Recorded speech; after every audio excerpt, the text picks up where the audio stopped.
Slaughterhouse in Widnes today, and I'm with that vegan couple, so we're just going to ask them some questions on activism. Okay, so then, yeah, you can just keep... Thank you for being here today. Thank you. Introduce yourself and tell us what work you've been doing in the UK at the minute. Sure. I'm Natasha. And I'm Luca. And we are That Vegan Couple from YouTube and other social media. And currently we're on a UK and Ireland activism tour. So we're going around the UK and Ireland encouraging vegans to become more active, and we're doing that by hosting meetups and activism workshops, and then planning various animal rights actions in the days following. So for example, here today we've co-organised this event to bear witness with the Save movement outside a pig slaughterhouse. Last night we were in Manchester at an Anonymous for the Voiceless Cube of Truth. We also have an Anonymous for the Voiceless Cube of Truth planned for Liverpool this evening. And where possible, we're also organising direct action everywhere events wherever there is a chapter that's active. Brilliant. So what are you doing here today at the vigil? So we're trying to bear witness. We have 30 people who have turned up today for the vigil. A lot of them some of them are first-time attendees, which is wonderful that they want to come and experience this. And what we're intending to do is to stop the trucks entering the slaughterhouse, to just have a few minutes with the animals, to take out our phones and cameras and just record a bit of footage so that we can share this on social media to help consumers see who they're eating, and hopefully they make a connection with the animals and not just think that they're eating a piece of meat. It is someone that they're putting into their bodies, and it's very effective, a form of activism. We had very effective, amazing, I don't want to use that word, but a very effective vigil in Manchester the other day. There were maybe 15 trucks that we were able to stop and get footage that will really touch people's hearts. So the reality is that these trucks are going to be coming to this slaughterhouse full of animals, whether we're here or not. So we may as well be here to document their stories and share that. Yeah. And following the posting, Sadie, of our Manchester Pig Save Instagram stories, we actually received a lot of feedback from people saying that they'd shared our stories with their followers, and some of their followers were going to make steps towards veganism. And that happens at every vigil we go to. So it's really, really effective. I mean, there were 65 activists at the Manchester Pig Save Vigil the other day, which is a great number of people. But because everyone had their smartphones and were sharing everything that they were seeing on their social media with their followers, everyone has, say, around 500 followers, family, friends, colleagues, what have you.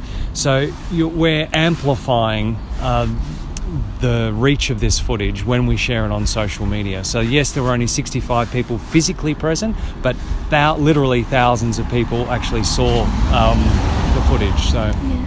So this question kind of is within that answer, but why is it so important for activists to come to these vigils and see the animals? Yeah, so exactly what Lucas said. We need to help the average consumer bridge that gap. There's often something called farm to table. They don't show that middle step.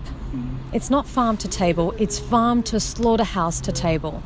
Now, we can't go inside the slaughterhouse and film them having their throats slit, but what we can do is show the animals as they're entering the slaughterhouse. And we find that's kind of like the sweet spot for people watching, because they're not looking at the graphic footage of the throat being slit and blood gushing out everywhere, which they're likely to turn away from, in all honesty.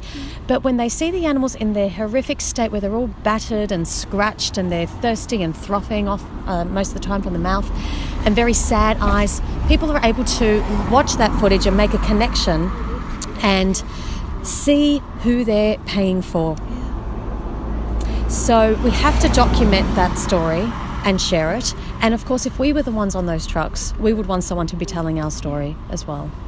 What would you say to people or vegans who are put off by how upsetting vigils are? What would you say to them to encourage them to What we would say is that the Save movement is a love-based movement, and so it's a very loving and supportive environment. Everybody who is witnessing the animals feels the same way. They feel that hurt in their hearts for the position that the animals are in, and so there are a lot of hugs given out, a lot of support.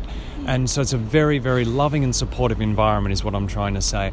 And yes, it's difficult, and yes, you're likely to feel sad, and that's a normal reaction to have in the face of such gross injustice. It shows that you're in you're connecting with your empathy and your innate compassion that we all have within us. So they're normal reactions. However, a lot of people find that sadness sometimes turns into an anger, and it's a righteous anger because this is such a gross injustice. These are innocent beings being needlessly trucked to their murders. So what we're encouraging activists to do is feel that sadness, allow yourself to become angry if that's how you feel, and then use that anger as fuel for your activism. So when you bear witness at a vigil, it creates a sense of urgency that perhaps wasn't there before. Yeah, so that's why we say that going vegan is not the most we can do, it's the least we can do. And the next step is to get active. We have to take that step. And sometimes it takes coming to a vigil to bear witness, to see the animals in this terrible state that they're in. As Lucas said, to really put that fire into us, that sense of urgency, I've got to do more. And the other thing to keep in mind is that the first time is always the most difficult, obviously. I remember crying at the first vigil we attended. Second, third, fourth one, my hands were a little shaky with the camera. I was still a little nervous and anxious, but it got easier to deal with over time. We become more resilient. And it's important that we keep coming back. It does get easier. And we have to remember that no matter how difficult it is for us, how we're feeling, it's always worse for the animals.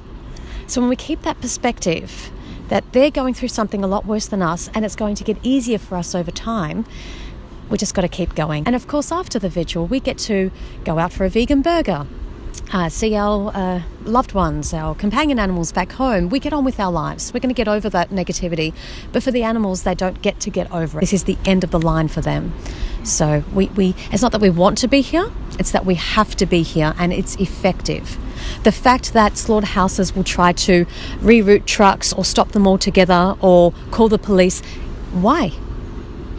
They have something to hide. They don't want us documenting this atrocity, and that's because when we share it, it's effective. It reaches the hearts of consumers, and we're seeing the consumption of meat, dairy and eggs lower, and we're seeing the rise of plant-based diets, and products are in demand.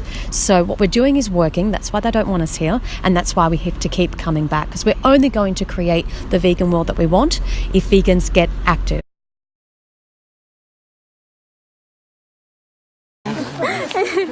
Probably got berries in our teeth or something. Come into the frame. Am I in? Yeah, you're more in than you were before. Come in. So apart from vigils, how would you suggest, what ways could they get active for the animals? So in our activism workshop, Sadie, we're encouraging vegans to utilise their existing skills and passions in any way that they can think of to advocate for animals, because we can be active for animals in so many ways.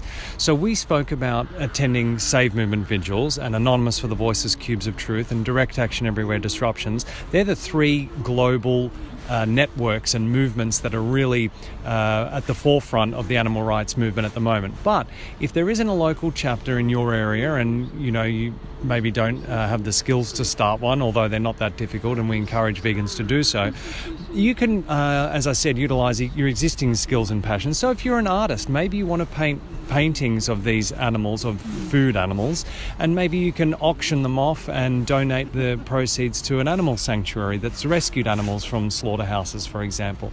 Or maybe people make documentary films, people write books, people write blogs, people have YouTube channels. Many people want to become plant-based doctors or plant-based nutritionists.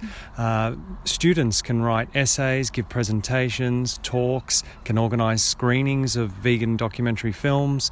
There are so many ways that people can get active. That's really great. So just my last question. What would you say to anyone that's watching now that eats the animals? I would say, please think about who you're eating, not what you're eating.